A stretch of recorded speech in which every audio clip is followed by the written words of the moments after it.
Des nègres, des blancs, une équerre.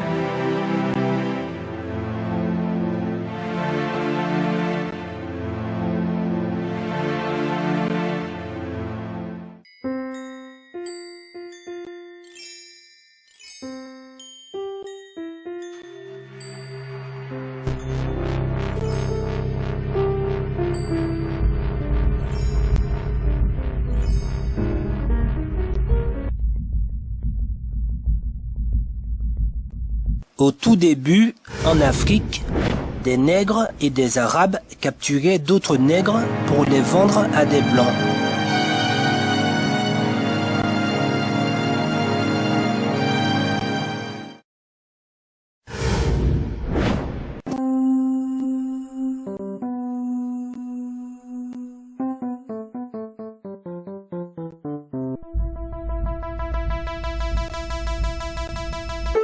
Maintenant, je vais vous raconter une petite histoire. Des blancs ont capturé des noirs.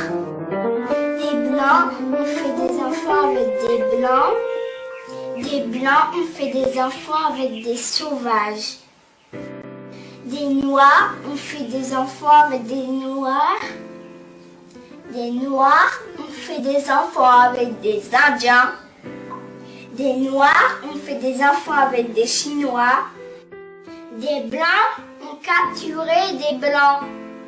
Sous la dynastie des Bourbons, Louis XV, dit le bien-aimé, devait réagir face à de très graves désordres qui menaçaient la tranquillité de son royaume. Ordonnance du roi contre les vagabonds et gens sans aveu. S'appuyant sur de nombreux rapports, le roi trouva une solution radicale qui fut officialisée en 1718.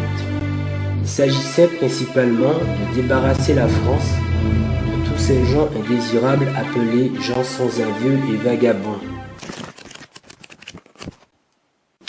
Sa Majesté étant informée qu'il s'est répandu dans les provinces en Picardie, en Champagne-Ardenne, en Nord-Pas-de-Calais, en Lorraine, à Paris et aux abords, un grand nombre de gens sans aveu et vagabonds qui s'attroupent avec port d'armes et forcent les habitants de campagne à les recevoir et à leur fournir des vivres. Pour mieux être imprégné de cette période, nous allons prendre le cas d'un certain Louis. C'est un Français d'origine picarde. Il est âgé de 28 ans.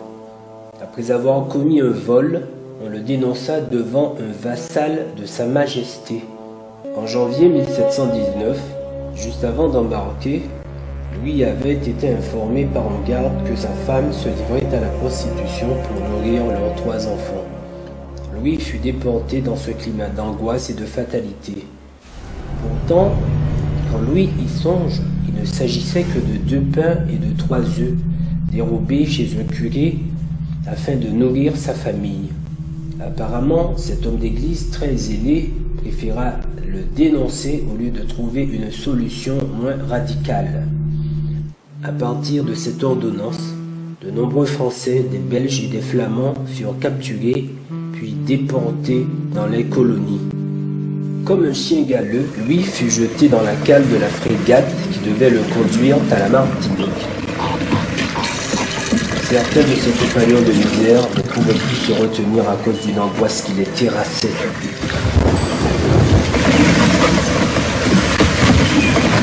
Tout à coup, le temps changea. La frégate avait du mal à résister au feu. Tout le monde périt. Périt. Périt. Le calme était revenu. Lui ne songeait qu'à regagner la côte. Par le meilleur des hasards, notre Louis se retrouva sur une plage comme il n'en avait jamais vu en France. Sachant son statut de déporté, il se doutait que maintenant on le prendrait pour un fugitif. Il avait à craindre alors pour sa liberté. Maintenant tout devenait clair et limpide.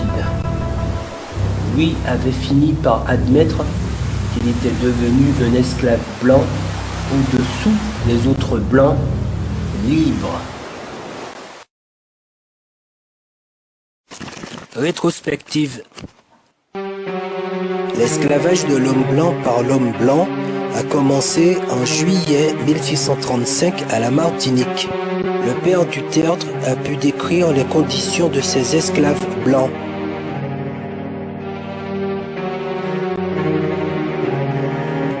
Le père du Tertre ne fut pas le seul à décrire la vie pénible que menaient les engagés. Heureusement que certains d'entre eux ont pu marronner.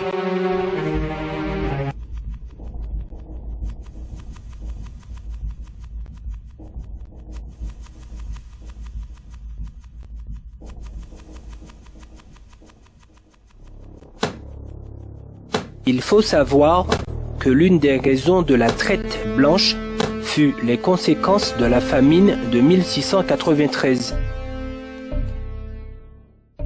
La colonisation de la Martinique était à l'origine une affaire franco-française. L'entreprise coloniale étant prometteuse, la France s'est alors constitué un stock de main-d'œuvre de façon interne.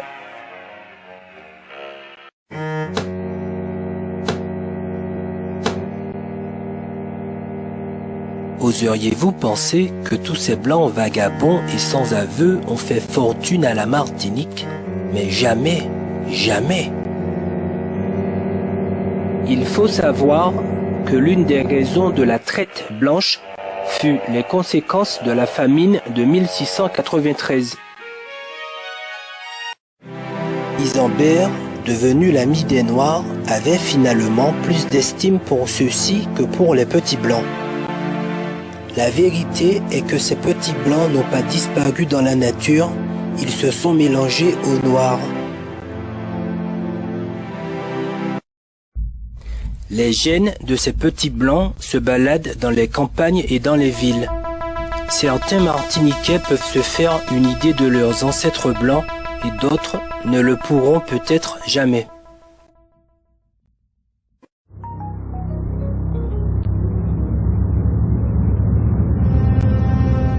La colonisation à la Martinique n'était pas seulement la banalisation de comportements négrophobes et une barbarie sans nom.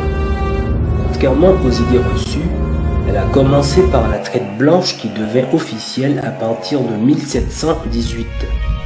Cela peut surprendre, mais ce sont des blancs d'abord qui ont payé au prix de leur vie cette mentalité mal éclairée que l'administration coloniale cultivait. Ils ont enduré les pires humiliations.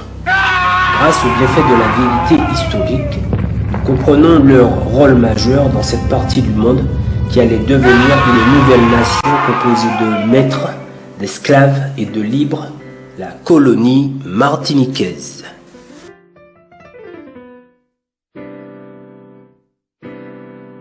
La colonisation, c'est notre histoire. La Martinique est métissée et tout le monde le répète. Mais qui s'est penché véritablement sur les facettes cachées de la colonisation à la Martinique? Il importe alors que les générations de demain soient plus savantes sur la vraie histoire de la Martinique.